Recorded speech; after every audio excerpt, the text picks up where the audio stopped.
Hey everyone, welcome back to my channel. This is Shiva. तो आज की वीडियो में हम डिस्कस करेंगे अबाउट प्रोबेशन पीरियड पॉलिसी। मैंने अपने लास्ट वीडियो में आपके साथ डिस्कस किया था लेट मार्क पॉलिसी। अगर आपने नहीं देखा तो उसका लिंक मैं आपको आई बटन में दे दूंगी, वहां से आप चेक कर सकते हो।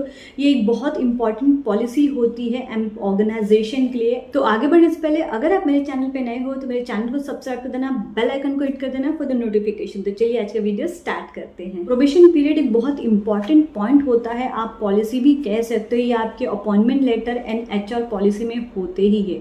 अगर आपके एचआर पॉलिसी में अपॉइंटमेंट लेटर में प्रोबेशन पीरियड नहीं है, means your HR policy and appointment letter incomplete. ये प्रोबेशन पीरियड होता क्या है?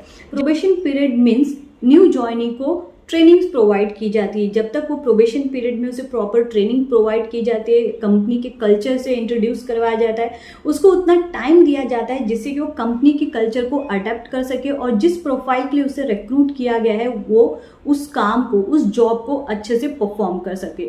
और ट्रेनिंग के दौरान ये भी देखा जाता है कि एम्प्लॉय कैसे परफॉर्म कर रहा है, उसके परफॉर्मेंस कैसे, इन सारे पॉइंट्स को ध्यान दिया जाता है एंड इसके बाद ही एम्प्लॉय को कंफर्म किया जाता है। कंपनी जब भी किसी न्यू कैंडिडेट को रिक्रूट करती है तो वो कैंडिडेट जो है पहले अंडर द प्रोबेशन पीरियड होता है, उसके बाद कंफर्म होता है एंड देन उसके बाद उस एम्प्लॉय को कंपनी के बेनिफिट्स जो है मिलते हैं। बहुत सारे ऑर्गेनाइजेशन में ऐसा होता है कि एम्प्लॉय जब तक अंडर प्रोबेशन पीरियड है, मतलब प्रोबेशन पीरियड में, तब तक उसे कोई बेनिफिट्स नहीं मिलते, जैसे कि लीव्स होते हैं या मेडिकल इंश्योरेंस होता है, बोनस होता है या ग्रेच्युटी, जो भी हो वो बेनिफिट्स जो है प्रोबेशनरीज को नहीं मिलते हैं। जब उनके प्रोबेशन पीरियड कंप्लीट हो जाते हैं उसके बाद ही उन्हें ये सारे फैसिलिटीज या बेनिफिट्स जो है आप कह सकते हैं मिलते हैं। बहुत सारे ऑर्गेनाइजेशन में ऐसा होता है कि न्यू ज्वाइनी जो है प्रोबेशन पीरियड पे होता है, फिर भी उसको सारे बेनिफिट्स कंपनी के थ्रू मिलते हैं। मोस्ट ऑफ द ऑर्गेनाइजेशन में प्रोबेशन पीरियड जो होता है 6 मंथ्स का होता है, उसके बाद ही एम्प्लॉय जो है कंफर्म्ड एम्प्लॉय होता है।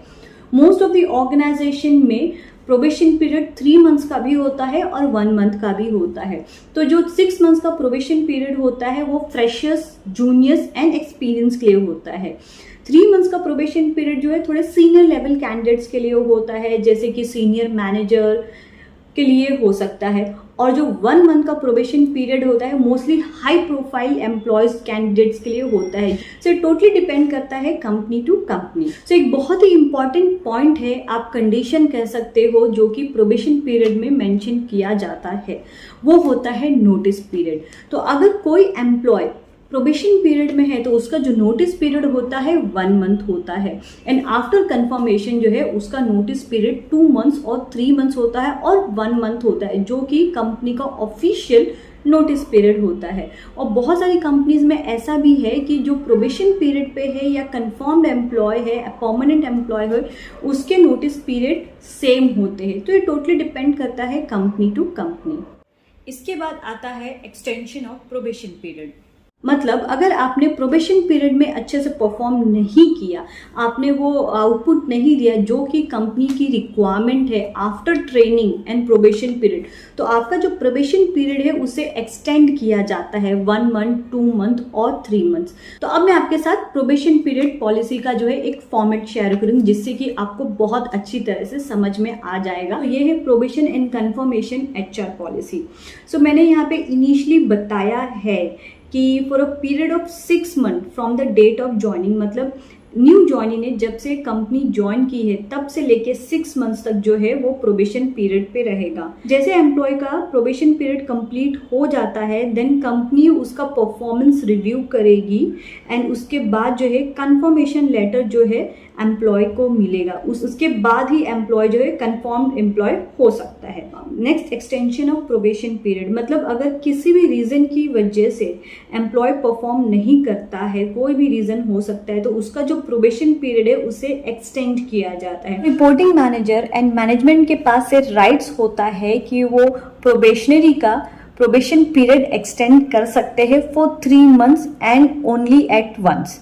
एंड ये जो पॉइंट है प्रोबेशनरी को इन राइटिंग में बताया जाता है ईमेल के थ्रू, और उसे एक हार्ड कॉपी जो फॉर्मल लेटर होता है extension of probation period probationary को हैंड ओवर किया जाता है last day of probation period and उसे नोटिफाई किया जाता है कि उसका प्रोबेशन पीरियड एक्सटेंड किया गया है एंड उसके परफॉर्मेंस को रेगुलरली मॉनिटर करते हैं रिपोर्टिंग मैनेजर, उसे ट्रेनिंग्स प्रोवाइड करते हैं, गाइड करते हैं एंड उसे कंपनी के कल्चर के बारे में बताते हैं जिससे कि वो कंपनी के कल्चर में एडजस्ट हो पाए एंड अपने आप को इम्प्रूव कर सके।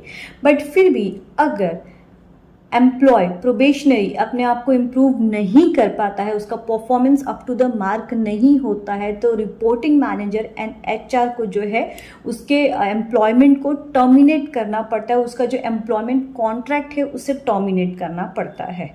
सो उन्हें कहा जाता है to resign from the job, जिससे कि उन्हें आगे फ्यूचर में प्रॉब्लम ना हो कि कंपनी ने उन्हें टर्मिनेट किया। इसलिए मोस्ट ऑफ द ऑर्गेनाइजेशन में जो है एम्प्लॉय को कहा जाता है रेजिग्नेशन डालने के लिए इंस्टेड ऑफ टर्मिनेशन।